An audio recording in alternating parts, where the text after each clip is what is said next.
বিশ্ব আবহাওয়া সংগঠন দিবসে আজ শুনবেন বিশেষ আলোচনা হাওয়া মোরগ। আলিপুর আবহাওয়া দপ্তরের প্রধান ডক্টর সোমনাথ দত্তর সঙ্গে কথা বলেছেন সুস্মিতা মণ্ডল।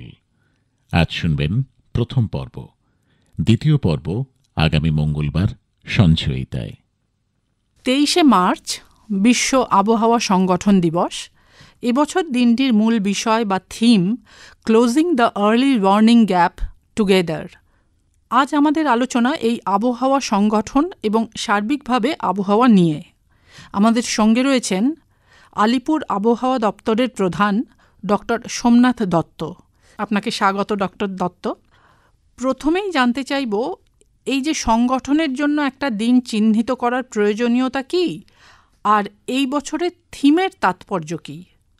প্রথম কথা হচ্ছে, এই যে আবহাওয়ার কোনো বাউন্ডারি নেই, এবং আবহাওয়া পূর্বাভাসের জন্য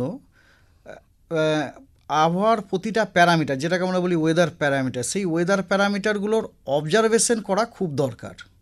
এবং এই অবজারভেশনগুলো কিন্তু বিশ্বব্যাপী একই সময় হতে হবে এবং একই পদ্ধতি অবলম্বন করে হতে হবে।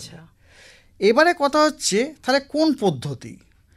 তার মানে একটা সময়ের একটা স্ট্যান্ডার্ডাইজেশন করা, পদ্ধতির একটা স্ট্যান্ডার্ডাইজেশন করা, তার মানে এবং যে কোনো রকমের এটা হচ্ছে অপারেশনাল অ্যাক্টিভিটি, যে কোনো রকম অপারেশনাল অ্যাক্টিভিটিসের, ওয়েদার সার্ভিস অ্যাক্টিভিটিসেরই আপনার একটা স্ট্যান্ডার্ডাইজেশনের প্রয়োজন।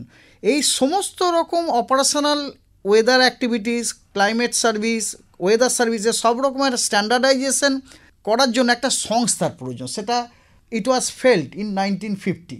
আচ্ছা, তো এই জন্যই আপনার এই ওয়ার্ল্ড মেটিওরোলজিক্যাল অর্গানাইজেশনটি প্রতিষ্ঠিত হয়। এই ওয়ার্ল্ড মেটিওরোলজিক্যাল অর্গানাইজেশনের মেম্বার হচ্ছে সারা পৃথিবীর বিভিন্ন দেশের এরকম আবহাওয়া দপ্তরগুলি। প্রথম কোথায় প্রতিষ্ঠিত হয়? যেমন আমাদের ভারতবর্ষ হচ্ছে ন্যাশনাল মেট্রোলজিক্যাল হচ্ছে ইন্ডিয়া মেট্রোলজিক্যাল ডিপার্টমেন্ট। আচ্ছা, মানে এটার হেডকোয়ার্টার বা সদর জেনেভা, সুইজারল্যান্ডে। এবং ইন্ডিয়া হচ্ছে একটা one of the oldest member বলতে, মানে প্রথম শুরু থেকেই আর কি ফাউন্ডার মেম্বার বলতে পারেন একজন, এবং খুবই সিগনিফিক্যান্ট মেম্বার ইন্ডিয়া। মানে এই জন্য এই দিনটিকে সারা পৃথিবীর সব জায়গাতে অত্যন্ত ক্ষুদ্রতম অফিসেও কিন্তু এই দিনটি পালিত হয় আর কি, যে যার নিজের সামর্থ্য অনুযায়ী। এবং এই দিনটিতে যত রকমই অনুষ্ঠান হোক না কেন, অনুষ্ঠানগুলির ওয়ান অফ দ্য পারপাস হচ্ছে কি, যে আপনার আউটরিচ প্রোগ্রাম আর কি। আচ্ছা, আউটরিচ টু সবাইকে সচেতন করার জিনিসটা জানানো আর কি। আর এই যে থিমের কথায় আমরা এলাম, যে closing the early warning gap together, এখানে আর্লি ওয়ার্নিং বলতে কি, আর closing the early warning gap কি গ্যাপের কথা বলা হয়েছে, আর টুগেদার বলতে কাদের কথা বলছি আমরা? প্রথম কথা, আর্লি ওয়ার্নিং ম্যাডাম, এটা হচ্ছে একটা সিস্টেম। এই সিস্টেমের উদ্দেশ্য হচ্ছে সময় মতো উপযোগী ইনফরমেশন দেয়া, এবং ইনফরমেশন দেওয়ার জন্য কতগুলো আইডেন্টিফাইড আপনার ইনস্টিটিউশন আছে, তাদের মাধ্যমে আর কি, মানে যে কোনো লোকের মাধ্যমে না। এবং এই যে সিস্টেম, এই সিস্টেমটার জন্য হ্যাজার্ডে যে সমস্ত ইন্ডিভিজুয়ালসরা এক্সপোজড আছে তাদেরকে বাঁচানোর জন্য সব রকমের অ্যাকশন নেয়া।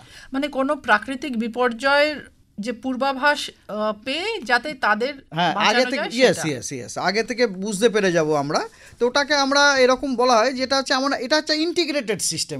ইন্টিগ্রেটেড, এটা তো কিন্তু কোনো একটা ইনস্টিটিউশন থাকে না, এখানে অনেকগুলো অ্যাক্টিভিটিস আছে। এটা একটা ইন্টিগ্রেটেড সিস্টেম, এবং এর কাজ হচ্ছে যে কোনো হ্যাজার্ডকে মনিটর করা, ফোরকাস্ট করা, তাকে প্রেডিকশন করা, তারপর ডিজাস্টার রিস্ককে অ্যাসেস করা।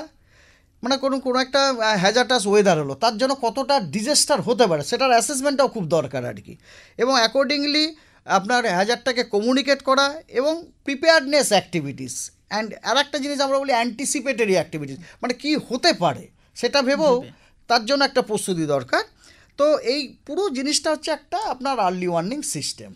এই যে আর্লি ওয়ার্নিংয়ের যে গ্যাপটা কমানোর বা বন্ধ করার কথা বলা হয়েছে এখানে, ঠিক এই গ্যাপটা কি গ্যাপ? হ্যাঁ, এই প্রথম কথা হচ্ছে, এই যে আর্লি ওয়ার্নিং সিস্টেম আপনাকে আমি বললাম, এই আর্লি ওয়ার্নিং সিস্টেমের কয়েকটা আপনার স্তম্ভ আছে।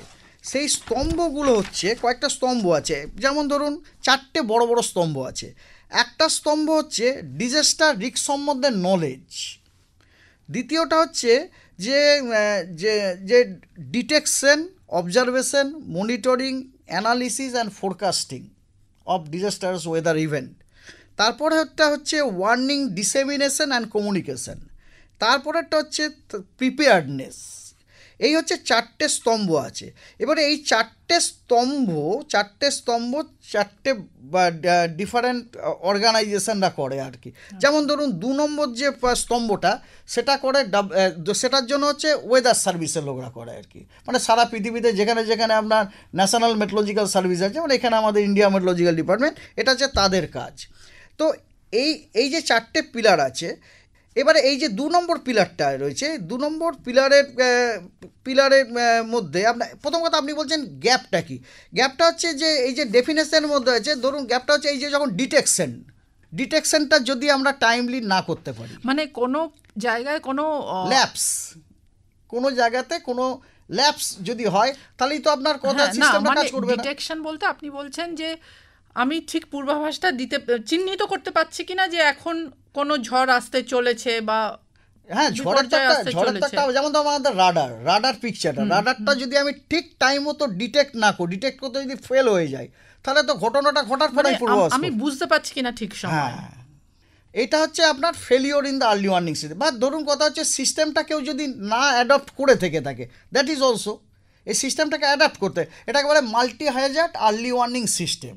সব রকম হ্যাজার্ডে multi hazard early warning system. মানে এই যে আর্লি ওয়ার্নিং, যে ঠিক সময় সতর্কতাটা দেওয়া, এর ক্ষেত্রে কোনো ফাঁক না থাকে।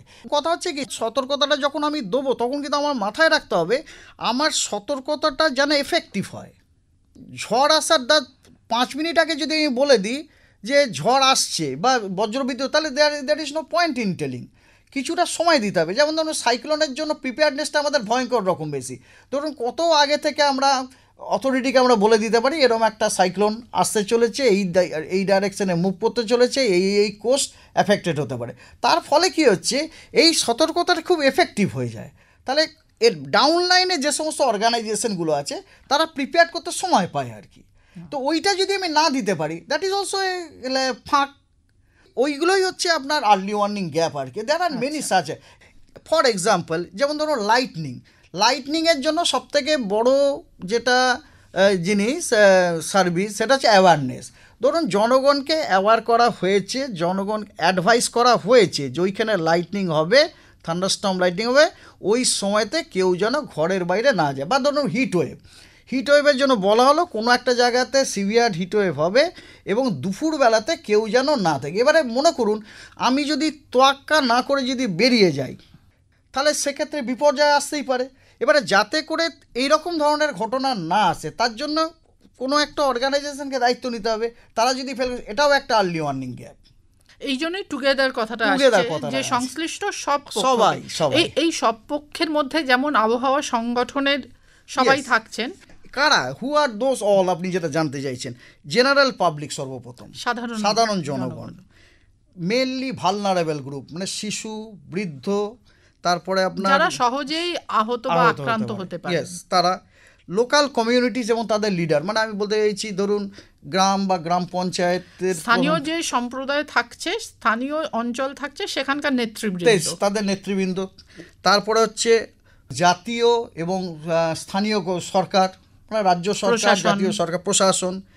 মেন হচ্ছে ডিজাস্টার ম্যানেজমেন্ট যে সমস্ত এজেন্সিগুলি আছে, national disaster management authority, state disaster management authority, তারা। তারপরে বিজনেস এবং ইন্ডাস্ট্রিজ। ফর এক্সাম্পল ধরুন প্রত্যেক বছর ইন্ডিয়া মেট্রোলজিক্যাল ডিপার্টমেন্ট গরম পড়ার আগেই কিন্তু একটা টেম্পারেচারের আউটলুক দিয়ে দেয়। এবারে কোনো একটা বছরের টেম্পারেচারের আউটলুকে যদি এরকম বলাই থাকে যে এবারে গরম অন্যবার থেকে বেশি হবে, তাহলে নিশ্চয়ই এসি যারা প্রোডাকশন করে তাদের নাম্বার অফ এসি প্রোডাকশনটা তাদের বেশি হওয়া দরকার। আচ্ছা, কিন্তু এসির কথাই বলছি, অবশ্যই তাই, চাহিদা অনুযায়ী হবে। কিন্তু এসিটার ব্যবহার বাড়া মানে কিন্তু পরোক্ষে আবারও আবহাওয়ার ক্ষতি। এসি আমি একটা সিম্বলিক কথা বললাম, মানে ঠান্ডা করার মেকানিজম আর কি, ঠান্ডা করার মেকানিজম। আপনি যদি এসি না বলেন, ফ্যান তো বলবেন অবশ্যই, সিলিং ফ্যান তো অবশ্যই বলবেন, ঠান্ডা করার আর কি। মানে ধরুন গত বছরে যত ফ্যান প্রোডাকশন করেছিল ফ্যান কোম্পানিরা, এবারে তার থেকে বেশি প্রোডাকশন করতে হবে। এরকম, সেই জন্য বিজনেস এবং ইন্ডাস্ট্রিজকে বলা হয়েছে, এবং বিভিন্ন রকম হিউম্যানিটেরিয়ান অর্গানাইজেশন, মানে যারা ধরুন বিপদে ঝাঁপিয়ে পড়ে আর কি, তাদের এরাই হচ্ছে সেই সমস্ত অল আর কি। মানে আমি কি বলতে পারি যে আবহাওয়ার পূর্বাভাসের যে আগাম সতর্কতা ব্যবস্থা, সেই অনুযায়ী পদক্ষেপ করার জন্য যাতে সংশ্লিষ্ট সমস্ত পক্ষ একসঙ্গে সক্রিয় হয়।